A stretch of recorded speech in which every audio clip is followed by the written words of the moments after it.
Hello viewers, आप सभी को नमस्कार। चलिए अब नए वर्ड्स शुरू करते हैं। आई होप आप सबने इससे पहले के वर्ड्स कर लिए होंगे, और जिन लोगों ने अगर अभी नहीं भी किए हैं तो भी उसमें कोई परेशान होने की बात नहीं है, क्योंकि मैं थोड़े से वर्ड्स कराने के बाद यहाँ पे कुछ एक दो डॉक्यूमेंट्स भी डालूंगी जो हमने वर्ड सीख लिए हैं उनको, जिसमें उनको लिखूंगी, और उसके अलावा मैं एक बारी प्रैक्टिस भी कराऊंगी जब 8-10 चीज़ें हम एक साथ सीख लेंगे। ओके, तो आज के जो सीखने के जो 3 मैं पॉइंट्स लेके आई हूँ, और जो फर्स्ट पॉइंट है वो जो है अनाता वा है। जैसे कि आप देख सकते हैं वो ग्रीन से हाईलाइटेड है, तो मैं हाईलाइट इसलिए रखती हूँ जिससे कि हमें याद रहे कि आज हमने कौन सा नया वर्ड सीखा है। तो आज का पहला नया वर्ड है अनाता वा। इसका मतलब हिंदी में होता है तुम, इंग्लिश में कहते हैं यू। जैसे कि हमने पहले सीखा था, अगर मैं वाता शिवा से बोलूं, वाता शिवा अंजलि दिस, मतलब मैं अंजलि हूं, और उसकी जगह अगर हम वाता शिवा की जगह अगर अनाता वा लगा देंगे तो अनाता वा अंजलि दिस मीन्स तुम अंजलि हो। जैसे कि यहाँ ब्रैकेट में मैंने लिखा हुआ है, आप ये देखिए, अनाता वा सेंसेई दिस। सेंसेई, अगर जिन लोगों ने वो वीडियो नहीं देखा है तो मैं यहाँ फिर से बता दूं, सेंसेई का मतलब होता है टीचर, शिक्षिका, अध्यापिका और अध्यापक। फीमेल और मेल टीचर्स के लिए सब कुछ जापानीज में एक ही वर्ड यूज होता है, सेंसेई।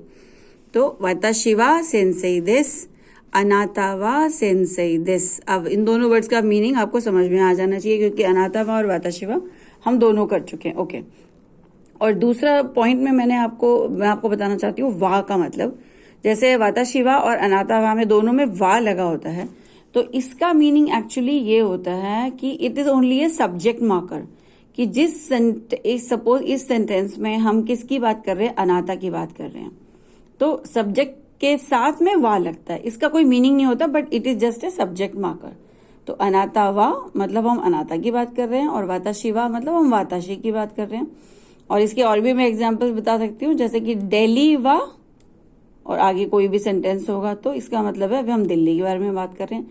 सिमरन वा, प्राइम मिनिस्टर वा, तो इस तरह से हम सेंटेंस बनाते हैं। वा का मीनिंग ये होता है, it is only a subject marker. Okay, और जो थर्ड पॉइंट है, थर्ड वर्ड जो है वो बड़ा इंपॉर्टेंट है, वो मैं आज जो आपको सिखाना चाहती हूँ। थर्ड पॉइंट है का, यूसेज ऑफ का।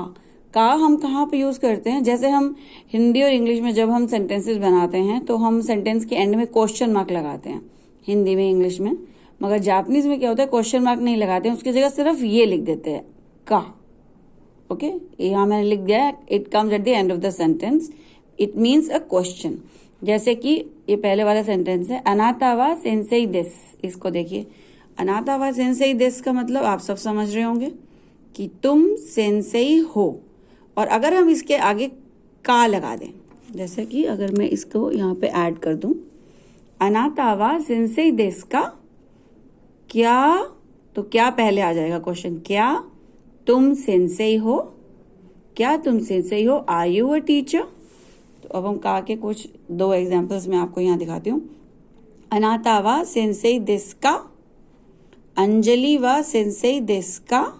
इसका मतलब है क्या आप सेंसेई हैं? क्या अंजलि सेंसेई है? ये देखिए मैंने हिंदी में भी लिखा है, क्या आप एक शिक्षक हैं? क्या अंजलि एक शिक्षिका है? तो आई होप आपको का मीनिंग समझ में आ गया होगा। और अगर किसी भी वर्ड का मतलब समझ में नहीं आए तो आप लोग मुझे कमेंट्स में ज़रूर बताइएगा, मैं फिर उसको रिपीट करूँगी। बहुत बहुत धन्यवाद।